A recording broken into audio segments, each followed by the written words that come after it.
जगदंब महाराजांचा सर्वांना नमस्कार। आज मी महाराष्ट्रातील जनतेला जी माहिती देणार आहे, ही माहिती देव अंगात येणारा व्यक्तीच खूप प्रभावीपणे समजू शकतो।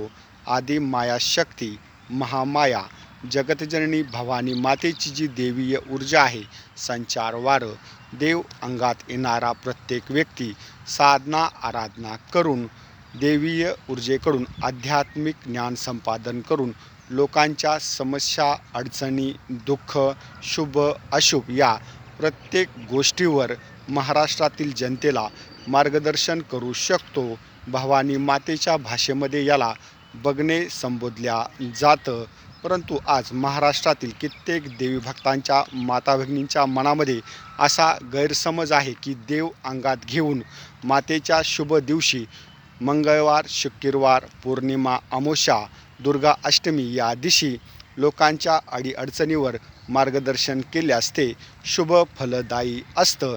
हे सत्य आहे। परंतु जर तुम्ही भवानी मातेची प्रभावी साधना आराधना केली तर तुम्ही देव अंगात न घेता सुद्धा मातेच्या देवीय ऊर्जेशी संवाद साधू शकता। तुम्ही जेवढी प्रभावी साधना आराधना करचाल तेवढाच प्रभावी संवाद तुम्हाला मातेच्या ऊर्जेशी साधता येतो। हे अंतिम सत्य आहे। मी गेल्या कित्येक वर्षापासून भवानी मातेची साधना आराधना करतो। मी लोकांच्या अडीअडचणी, समस्येवर मार्गदर्शन करण्यासाठी कधीही देव अंगात घेत नाही आहे।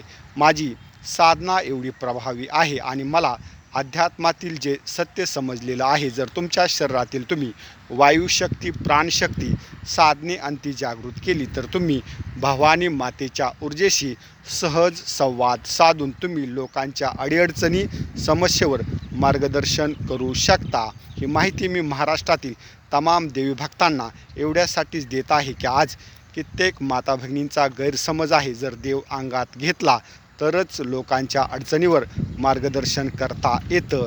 मी त्यांना असं सांगू इच्छितो, प्रभावी साधना आराधना करा।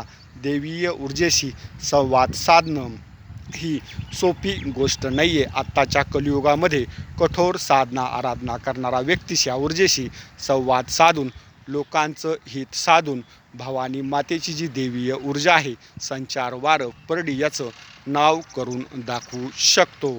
आई राजा उद उद, बोल भवानी माता की जय। जय भवानी, जय श्रीराम, जगदंबा, हर हर महादेव, हर हर महादेव।